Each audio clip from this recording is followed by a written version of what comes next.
सितारों के अलावा जहां और भी हैं, इश्क के इम्तिहान अभी और भी हैं। एक कमेंट जो कि मुझे दूर देश से आया था, उन्होंने कहा था कि इस शायरी में जो भी है, वो जो ऊपर हमें ब्रह्मांड या फिर तारे या फिर आकाश जैसा दिखाई पड़ता है, इसमें कि हम इंसान या फिर हम इंसानों के अलग अलग धर्म और बहुत सारे हमारे अलग अलग भगवान भी शामिल हैं, और ऊपर अनंत आकाश के तारे और नीचे के बहुत सारे जीव या फिर इंसानों के बारे में ही इंसान आज तक बात करता आया है। मतलब जो भी हमको आज तक सुनने को मिला है वो सितारों के वार ही सुनने को मिला है, सितारों के पार की कोई बात नहीं करता है। कुछ इस तरह का उनका कमेंट था। तो उन्होंने लिखा था कि सितारों के पार जो है उस बारे में आप कुछ बताएं। या ऊपर अनंत आकाश में जो तारे या फिर ग्रह वगैरह दिखाई पड़ते हैं, क्या इनके पार भी कुछ है या फिर कुछ हो सकता है? तो सितारों के पार जो वास्तविक जहां है वो हमारी शारीरिक इंद्रियों के लिए बिल्कुल भी नहीं है, या फिर शारीरिक इंद्रियों के थ्रू हम उन व्यवस्थाओं का हिस्सा नहीं बन सकते हैं।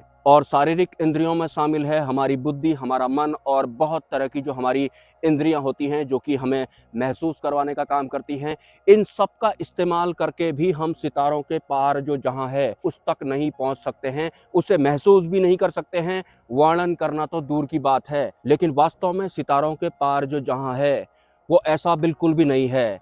मतलब उसमें प्रॉपर्टी डीलर आपको एक भी देखने को नहीं मिलेगा, और देखना, सुनना, समझना, जीना या फिर यस और नो भी वहाँ अलग ही लेवल का होता है। मतलब हमारी जो शरीर की इंद्रियां हैं या फिर जो भी हमारे पृथ्वी लोक या फिर इन आंखों से जहां जहां तक हम देख सकते हैं, उससे भीतर की जो भी व्यवस्थाएं हैं, उस व्यवस्था के साथ हम सितारों के पार वाली अवस्था में नहीं जा सकते हैं। लेकिन वास्तव में सितारों के पार तो बहुत सारे जहान हैं। और इस शायरी को सुनने के बाद मन का विस्तार हो रहा था, मन में इच्छाएं जाग रही थी कि कुछ है, मतलब मन भी वहां पहुंचना चाहता है, लेकिन मन वहां नहीं पहुंच सकता है। तो वो सिर्फ शायरी ही शायरी करता रह जाएगा और उसमें ही वो संतुष्ट होने वाला है, या फिर वो दूसरे ऑप्शन भी ढूंढेगा बुद्धि का इस्तेमाल करके। मतलब वो अपने वाले जहान में ही छटपटाने वाला है। और सितारों के पार जो जहां है उनका शब्दों में वर्णन नहीं किया जा सकता है। और ये जो शब्द होते हैं या फिर जो ये भाषाएं होती हैं, इनके बारे में भी आपको मैं एक गुप्त कोड बता देता हूं। हम इंसान वार्तालाप करने के लिए बहुत तरह की भाषाओं का प्रयोग करते हैं, लेकिन जो वास्तविक सत्य है या फिर जो परमात्मा है वो शब्द अतीत हैं। मतलब उनको हम शब्दों से समझ नहीं सकते या फिर उनका वर्णन नहीं कर सकते। जब भी हम इस शरीर के साथ इस धराधाम पर पैदा होते हैं, तो पैदा होने के साथ ही हमको ये भाषाएं नहीं आती हैं, हमें सिर्फ आवाज़ दी गई होती है या फिर ध्वनियाँ दी गई होती हैं। जो पशु पक्षी होते हैं वो भी एक तरह से शब्द अतीत होते हैं, लेकिन वो वार्तालाप कैसे करते हैं या फिर परावाणी किस हिसाब से काम करती है, उस विषय पर भी मैं आज आपको जानकारियाँ देने जा रहा हूँ। वास्तव में परमात्मा शब्द अतीत हैं, और जब हम शरीर के रूप में इस धराधाम पर आए थे तो हम भी शब्द अतीत ही थे।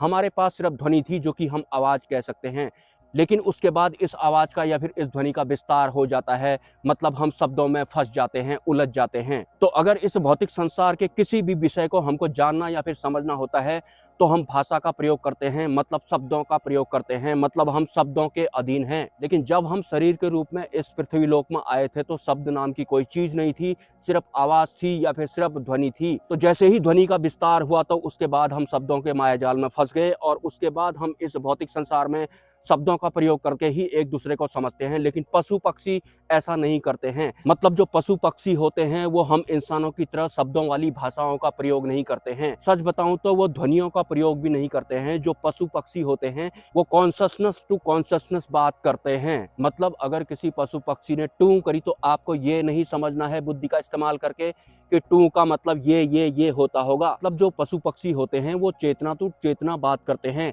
ध्वनि का प्रयोग वो बहुत कम करते हैं। इसे अगर मैं थोड़ा और सरल करना चाहूँ तो कॉन्शसनेस टू कॉन्शसनेस पशु पक्षी बात करते हैं। जो उच्च स्तरीय साधु संत होते हैं वो भी कॉन्शसनेस टू कॉन्शसनेस बात करते हैं। कॉन्शसनेस की बात मैं कर रहा हूँ वो मन वाली भी होती है और मन के पार वाली भी होती है। अगर मैं उच्च स्तरीय व्यवस्थाओं की बात करूं तो मन के पार वाली कॉन्शसनेस टू कॉन्शसनेस वो बात करते हैं। अगर कोई उच्च स्तरीय लोक का प्राणी इस ग्रह पर आ जाता है तो वो शब्दों में बात नहीं करेगा, और वो मन टू मन भी बात नहीं करेगा। वो शब्द अतीत जो कॉन्शसनेस होती है उसके थ्रू ही इस इंसान के किसी भी सिलेक्टेड इंसान से बात करते हैं, जिस वार्तालाप का शब्दों में बखान किया ही नहीं जा सकता है। तो जितना आप चेतनाओं के तल पर रहेंगे उतना ज्यादा आप सूक्ष्म सत्ताओं को जान पाएंगे, परावाड़ियों को जान पाएंगे या फिर समझ पाएंगे। मतलब एक झुंड में अगर बहुत सारे पशु पक्षी हैं तो वहां पर वो टैं टू टू तो कर रहे होते हैं, लेकिन साथ साथ में वो कॉन्शसनेस टू कॉन्शसनेस वार्तालाप भी कर रहे होते हैं और किसी को पता भी नहीं लगता है।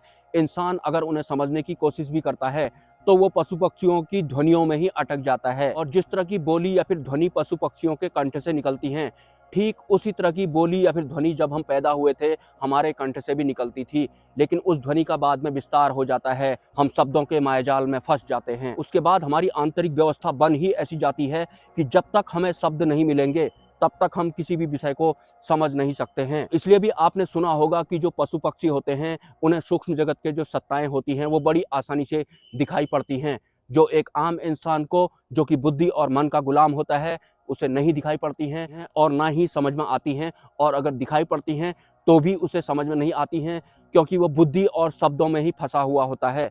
तो शब्द अतीत वाली अवस्था को आपको भूलना नहीं है। अगर इस भौतिक जगत का कोई गुरु परमात्मा को शब्दों के थ्रू बताने की कोशिश कर रहा है या फिर किसी एक पर्टिकुलर शब्द से जोड़ रहा है या फिर पर्टिकुलर किसी इंसान या फिर भगवान के साथ में परमात्मा को जोड़ रहा है, उनका वर्णन करता है, तो उनके जो शिष्य होते हैं वो कहीं नहीं पहुंचने वाले हैं, क्योंकि परमात्मा और आपके बीच में कोई शब्द आ गया, भले ही उस शब्द का नाम ए हो या फिर बी हो। परमात्मा शब्द अतीत होते हैं और अगर आपको परमात्मा होना है, वास्तविक सत्य में अगर आप लय होना चाहते हैं, उस ट्रांसपेरेंट संचार में अगर आप लय होना चाहते हैं, तो आपके और परमात्मा के बीच में कुछ भी नहीं आना चाहिए। कोई शब्द तो दूर दूर तक होना ही नहीं चाहिए। परमात्मा और आपके बीच में तो कोई शब्द आ गया, भले ही वो किसी इंसान का नाम ही क्यों ना हो, और पहले से ही आपके गुरु द्वारा किसी इंसान जैसे को आधार बनाकर परमात्मा का वर्णन किया गया है, आप उसमें ही अटकने वाले हैं। जबकि जो वास्तविक सत्य होते हैं या फिर जो परमात्मा होते हैं वो शब्द अतीत होते हैं। और ये जो शब्द अतीत शब्द मैं बोल रहा हूँ ये सिर्फ इतने तक ही सीमित नहीं है, ये अनंत होता है उस व्यवस्था में जहाँ से एक बार आप कनेक्ट होना शुरू हो गए तो उसके बाद आप आगे बढ़ते ही जाएंगे। उसके बाद ये दिखने वाला, ना दिखने वाला, या फिर समझ में आने वाला या फिर ना समझ में आने वाला आपको प्रभावित नहीं करेगा, या फिर आपके लिए ये यूजलेस जैसा हो जाता है या फिर व्यवहारिक जैसा हो जाता है। इसके अलावा मुझे एक और कमेंट आया था कि आप जो ज्ञान बता रहे हैं क्या आप कहीं से पढ़कर ये सब बोल रहे हैं? वैसे देखने से तो आप अनुभवी नहीं लगते हैं, मतलब आप अपनी सीमित दर्जे की बुद्धि के बल से बुद्ध ग्रह के इस प्राणी को समझने की कोशिश कर रहे हैं। मेरे को देखकर आपको ऐसा लगता है कि मैं अनुभवी नहीं हूँ या फिर मैं कहीं से पढ़कर ये सब बोल रहा हूँ। चलो आपकी बुद्धि को मैं संतुष्ट कर देता हूँ या फिर आपके मन को या फिर आपके अहंकार को मैं तृप्त कर देता हूँ। मैं ये सब कहीं से पढ़कर बोलता हूँ, परमात्मा का पाव मुझे पता नहीं है और मेरा ये अपना पर्सनल वाला अनुभव बिल्कुल भी नहीं है। लेकिन जो बुद्ध हुआ करते थे या फिर जो महावीर हुआ करते थे उनको तो अनुभवी मानेंगे आप। अब आपकी इस बुद्धि को दो अनुभवी तत्वों के बारे में पता लग गया, एक बुद्ध और दूसरे महावीर। लेकिन पता लगने के बाद भी कहीं पहुंचे क्या आप? क्या आपको पता है आप कहीं क्यों नहीं पहुंचे? बुद्धि के बल पर, जिसके बल पर आप मुझे समझने की कोशिश कर रहे हैं। तो बुद्धि का इस्तेमाल करने वाले लोगों के लिए इस दुनिया में कोई परमात्मा नहीं होता है, कोई भगवान नहीं होता है, सबके सब प्रॉपर्टी डीलर होते हैं। ऊपर ये जो तारे आपको दिखाई पड़ रहे हैं ये तारे नहीं हैं, ये सब प्रॉपर्टी डीलर हैं। और आप चाहो तो अपनी बुद्धि का इस्तेमाल करके एक किताब भी लिख सकते हैं कि ये तारे नहीं हैं, ये सब प्रॉपर्टी डीलर हैं। और इस तरह के प्रॉपर्टी डीलर बहुत सारे इस फिजिकल वर्ल्ड में नीचे भी हैं। कुछ ऐसे ही वो दिखाई पड़ते हैं, चलते फिरते हैं, बोलते हैं, और कुछ तो किताब पढ़कर दूसरों को ज्ञान भी दे रहे होते हैं। और जो सुनने वाले होते हैं वो भी अलग नहीं होते हैं, वो भी वही वाले होते हैं, मतलब वो भी प्रॉपर्टी डीलर होते हैं। तो आपको प्रॉपर्टी डीलर बनना है या फिर सितारों के पार जो जहां है उसके लिए अपने आप को तैयार करना है। पर ब्रह्म और पार ब्रह्म भी दो अलग अलग अवस्थाएं होती हैं। बुद्धि पर और बुद्धि के पार भी दो अलग अलग अवस्थाएं या फिर व्यवस्थाएं होती हैं। बुद्धि को आधार बनाकर सवाल करने वाले का एक और कमेंट मुझे आया था कि जो काल निरंजन है वो क्यों इस तरह की सृष्टियां बनाएगा, उससे उसका क्या फायदा? तो आप कौन हैं? आप एक इंसान हैं। आपको जो जो सही लगता है या फिर जो जो आपके फेवर में है, दूसरों को भी आपने अपने जैसा ही समझ रखा है। आपका मतलब है कि जो काल पुरुष हैं वो भी आपकी तरह ही फायदा और नुकसान देखते होंगे। मतलब एक इंसान होने के नाते जिस तरह की भी आपकी इंटरनल व्यवस्था है बाकी भी आपके ही तरह होंगे।